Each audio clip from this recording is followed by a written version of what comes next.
একেবারে নিঃস্ব হয়ে গেলে কোরআনের একটি দোয়ার আমল করেন, আল্লাহ পাক রব্বুল আলামিন আপনাকে সব কিছুর ব্যবস্থা করে দিবেন। আল্লাহ পাক রব্বুল আলামিন নিজে আপনাকে হেফাজত করবেন। অনেক সময় আমরা কঠিন বিপদে পড়ে যাই, যখন আপনি মনে করবেন যে আপনি একেবারে নিঃস্ব হয়ে গিয়েছেন, আপনার কিচ্ছু নাই, চাকরি নাই, আপনার খাবারের ব্যবস্থা নাই, তখন আপনি আমলটা করতে পারেন। ইনশাআল্লাহ আল্লাহ তাআলা চাকরির ব্যবস্থা করবেন এবং আল্লাহ পাক রব্বুল আলামিন আপনার জন্য থাকার ব্যবস্থা করবেন, খাবারের ব্যবস্থা করে দিবেন। বলেন সুবহানাল্লাহ।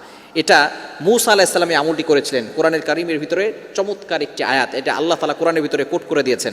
মূসা আলাইহিস সালাম যখন তার নিজের শহর থেকে, সেখান থেকে তিনি মাদিয়ান শহরে চলে গেলেন, সেখানে যাওয়ার পরে তার কিচ্ছু নাই, তার কাছে কোনো সফর সঙ্গী নাই, তার কাছে কোনো খাবার দাবার নাই, কোনো চাকরি নাই, থাকার জন্য কোনো জায়গা নেই। তিনি একটি গাছের সাথে, গাছের ছায়ার নিচে বসেছিলেন। এমন সময় দেখলেন দূর থেকে কিছু মানুষ একটা কূপ থেকে পানি নিচ্ছে, কিন্তু তার পাশে দুইজন মেয়ে, তারা পানি নিতে পারছে না এবং তাদের যে পশু আছে তাদেরকেও পানি পান করাতে পারছেন না। এমন সময় মূসা আলাইহিস সালাম, তিনি তো নবী এবং তার গায়ে প্রচুর পরিমাণে শক্তি ছিল।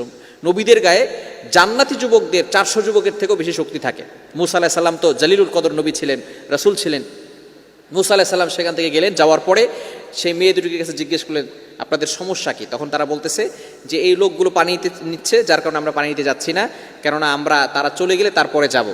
এবং তারা যখন সেখান থেকে চলে গেল, সেখান থেকে চলে যাওয়ার সময় এই কূপের উপরে ঢাকনা দেওয়া ছিল এবং ঢাকনা উঁচু করার জন্য অনেক মানুষের প্রয়োজন হতো, অনেক শক্তির প্রয়োজন হতো।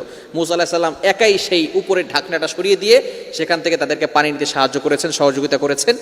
এই সময় মূসা আলাইহিস সালাম এই গাছের নিচে বসে একটা দোয়া করেছিলেন। সেই দোয়াটার কথা হচ্ছে রব্বি ইন্নী লিমা আনজালতা ইলাইয়া মিন খায়রিন ফাকির। চমৎকার একটি দোয়া, পবিত্র কোরআনুল কারীমের 20 নম্বর পারা 7 নম্বর পৃষ্ঠার 7 নম্বর লাইন, সূরা কসাসের 24 নম্বর আয়াতের শেষের অংশ। মূসা আলাইহিস সালাম এই দোয়াটা পড়েছিলেন, রব্বি ইন্নী লিমা আনজালতা ইলাইয়া মিন খায়রিন ফাকির। চমৎকার এই দোয়াটা পড়ার কারণে আল্লাহ পাক রব্বুল আলামিন পরবর্তী সময় এই দুইজন মেয়ের যাদের কথা বললাম, আপনারা আবার এই কথা শুনে আপনারা আবার মেয়েদের সাথে কথা বলতে যান না। দুইজন মেয়ের কথা শুনে মূসা আলাইহিস সালাম, যখন দুইজন মেয়ে দেখলো যে মূসা আলাইহিস সালামের গায়ে প্রচুর পরিমাণে শক্তি আছে এবং তাদেরকে সাহায্য করেছেন, সহযোগিতা করেছেন, তখন এই দুইজন মেয়ে ছিল শোয়েব আলাইহিস সালামের কন্যা।